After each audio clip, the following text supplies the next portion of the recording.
وفد رسول اللہ صلی اللہ علیہ وسلم کے پاس سے گزرا. انہوں نے جب قرآن سنا تو اپنی قوم کو جا کے تبلیغ کی اور کہنے لگے یا قومنا انا سمعنا کتابا انزل من بعد موسیٰ, ایسی کتاب سنی جو موسیٰ کے بعد نازل ہوئی ہے. وہ جنات تورات بھی جانتے تھے. آسمانی کتابوں کا جو مضمون ہے نا وہ ایک جیسا ہوتا ہے. ڈاکٹر حمید اللہ صاحب کا میں نے بتایا تھا نا, بہت بڑے محقق گزرے ہیں حیدرآباد دکن کے.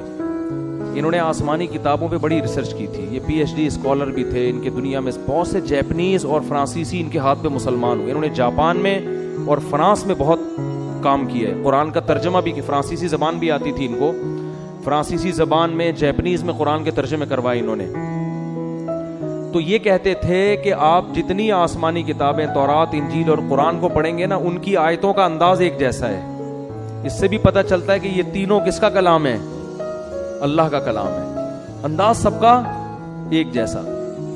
تو واقعات بھی وہی ہیں سب میں. لوط علیہ السلام, نوح علیہ السلام, موسیٰ علیہ السلام, ابراہیم علیہ السلام, سب کے سیم واقعات ہیں. حتیٰ کہ میں نے خود کچھ اسٹڈی کی ہے تورات کی اور انجیل کی. اس میں لوط علیہ السلام کا واقعہ سیم اسی طرح لکھا ہوا ہے. لوط علیہ السلام کہہ رہے ہیں نا کہ ان لڑکوں سے بدفعلی کیوں کر رہے ہو, میری قوم کی بیٹیوں سے نکاح کیوں نہیں کرتے, تو اس میں بھی یہی لکھا ہے کہ میری قوم کی بیٹیوں سے نکاح کیوں نہیں کرتے. حالانکہ رسول اللہ صلی اللہ علیہ وسلم پہ یہ آیتیں مکہ میں نازل ہو رہی تھی. آپ کا یہود و نصارہ سے کوئی رابطہ نہیں تھا. تبھی تو مشرکین کہتے تھے انہیں یہ لوگ سکھاتے ہیں آنکھیں, یہود و نصارہ الزام لگاتے تھے. تو یہود و نصارہ کیوں سکھائیں گے, وہ تو اسلام کے اگینسٹ تھے. وہ تو تانے دیتے. وہ کہتے تھے یہ چھپ کے کہیں سے پڑھ لیتے ہیں. تو اللہ نے کہا یہ تو تمہارے درمیان رہے ہیں, یہ لکھنا پڑھنا نہیں جانتے. تو الٹے الٹے بےہودہ الزامات لگاتے تھے. تو جنات نے آ کے کہا کہ ہم نے وہی کتاب سنی ہے جو موسیٰ. آگے جب دیکھتے ہیں نا ایسے واقعات ہوتے ہیں تو مانتے ہیں کہ یہ جن بھوت بھی کیا ہیں, ہوتے ہیں. لیکن اتنے نہیں ہوتے جتنے عاملوں نے بنا دیے. عاملوں نے تو جس پہ کچھ بھی مسئلہ ہے تو اس پہ جن چڑیل بھوت ڈالا ہوا ہے. اتنا نہیں ہے. ہوتے ہیں, کیسے ہوتے ہیں اللہ ہی بہتر جانتا ہے. اور انسانی شکل میں بھی آ جاتے ہیں بعض دفعہ.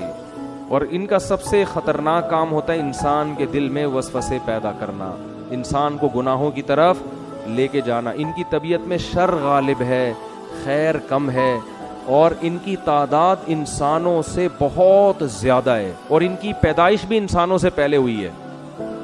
تو اللہ کی ایک مخلوق ہے. چڑیل تو جن ہی کی مؤنث کو کہا جاتا ہے, یہ کوئی الگ مخلوق نہیں ہے. جن کی انسان سے شادی بھی ہو جاتی ہے اور اولاد بھی ہو جاتی ہے, لیکن یہ کبھی بھی اس کی تمنا بولو مت کرنا. مرد کی بھی جنیا عورت سے شادی ہو جاتی ہے. تبھی فقہا نے اس کے احکام لکھے ہیں کہ مرد کے لیے کسی جنیا سے شادی جائز ہے یا نہیں. تو فقہا لکھتے ہیں کہ یہ عمل انسان کے لیے بولو نا بھائی ناجائز ہے, کیونکہ جنس الگ الگ ہے. اب آپ کیسے ہو جاتی ہے, اس کی کوشش قطن, کیونکہ جن کی جنیا سے شادی ہوئی نا ان کے بیڑا غرق ہو گیا ہے. وہ جنیا کو یہ انسان اب افورڈ نہیں ہوتی, تو جنیا کو کون افورڈ کرے گا. لیکن چونکہ فقہا نے ایک مسئلہ بیان کیا اس لیے میں نے بتا دیا کہ اس بات کا امکان موجود ہے. بعض دفعہ ایسے ہوتا ہے کوئی جنیا جو ہے کسی پہ عاشق ہو جاتی ہے, اس کو مجبور کر کے پھر اپنے ساتھ اس سے نکاح کرتی ہے, لیکن پھر وہ اس کے حالات بہت اس بندے کے خطرناک ہوتے ہیں. وہ بیچارہ ہڈیوں کا ڈھانچہ بن کے بالآخر انا للہ و انا الیہ راجعون. میں نے ایسے لوگ دیکھے ہیں جن پہ جنی عاشق تھی. ایک دفعہ تبلیغ جماعت آئی, وہ بیچارہ ایک تبلیغ میں بہت نیک آدمی وہاں بمبئی میں کہیں پتہ نہیں کسی ایسے فلیٹ میں جا کے ٹھہر گئے جہاں لوگوں نے منع بھی کیا ہوا تھا. وہ میں واقعہ سناتا ہوں نا. ایک آدمی بڑا فنٹر بنا ہوا تھا. کسی نے کہا بھائی یہ فلیٹ عرصہ دراز سے خالی ہے, اس میں جنات ہیں. اس نے کہا بھائی جن ون کچھ نہیں ہوتا. میں بہادر جا کے دروازہ بجایا, ہاں بھائی کوئی ہے؟ اس نے کہا ہاں ہوں. سنا یار یہاں کوئی جن ون رہتا ہے؟ کہہ رہا میں تو 500 سال سے رہ رہا ہوں, مجھے تو ابھی تک کوئی نہیں ملا. تو یہ بے ہوش ہو کے گر گیا. اس نے کہا بھائی 500 سال سے کوئی انسان تو رہ نہیں سکتا. تو جن کے معاملے میں یہ ہے کہ نہ ان سے ڈرو نہ فنٹر گیری کی کوشش کرو, نارمل اپنی لائف گزارو, کسی کو کچھ بھی نہیں کہتے. اور عاملوں کے پاس گئے تو جن چڑیل بھوت تمہارا راستہ دیکھ لیں گے, یہ میں بتا دوں. عامل جہاں سونگ کے جائے گا نا 25-30 جنات وہاں چھوڑ کے جائے گا. وہ عاملوں کے سانس سے یہ سونگ کے ہی وہاں پہنچ جاتے ہیں. یہ ان کو پتا ہوتا ہے یہاں ہماری دکان چلے گی. کسی عامل کو گھر میں نہیں آنے دو کبھی. تو جنیہ سے نکاح, وہ میں واقعہ سنا رہا تھا, وہ بیچارے ایک تبلیغ جماعت کے تھے, 40-45 سال ان کی عمر تھی. تو انہوں نے بتایا کہ انڈیا میں ایسا ہو گیا, ان پہ کوئی جنیاں چڑھ گئی ان کے اوپر نا, عاشق ہو گئی. اب کیا نتیجہ نکلا ہے, وہ ان کو نکاح نہیں کرنے دے رہی. اس بیچارے کی عمر 40 سے 45 سال ہو گئی اور اب تک وہ کنوارے کا کنوارا ہی.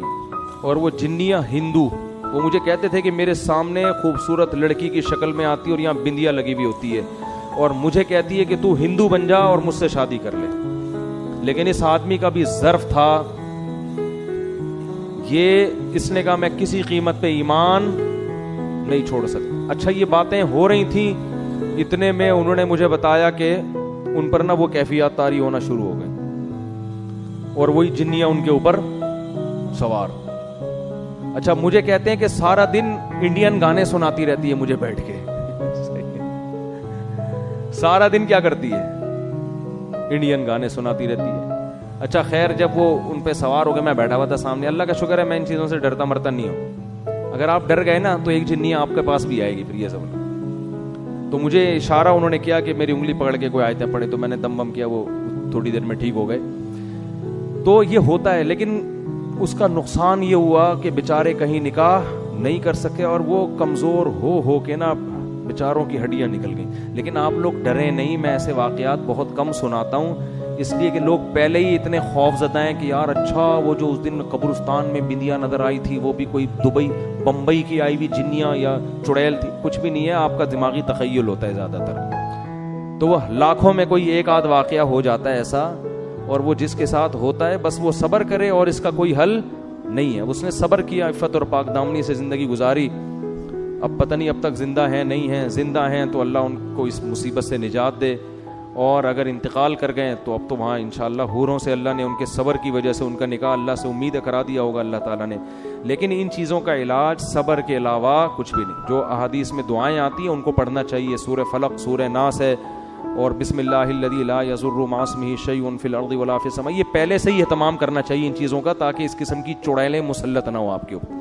بہت سے نوجوان کہہ رہے ہوں کہ کاش ہمارے اوپر بھی کوئی ایسی جنیاں آ جائے. تو میں اس لیے پہلے بتا رہا ہوں کہ اس کی تمنا مت کرو, آ گئی نا. وہ ایک آدمی کی بیوی پہ جن چڑھ گیا, کسی نے آ کے بتایا تمہاری بیوی پہ جن آ گیا. اس نے کہا خود ہی بھگتے گا آپ. اس نے کہا تو جب انسان کا یہ حال ہے, بیوی جب انسان کی شکل میں ہو تو یہ حال ہے, جنیاں ہوگی تو کیا ہوگا آپ خود سوچو یار. لوگ جنات کو اپنی بیویوں سے ڈرا رہے ہیں تو, اور بیوی اگر جن ہو اس کو کس سے ڈراؤ گے, وہ تو بہت خطرناک ہوتی ہے بھائی.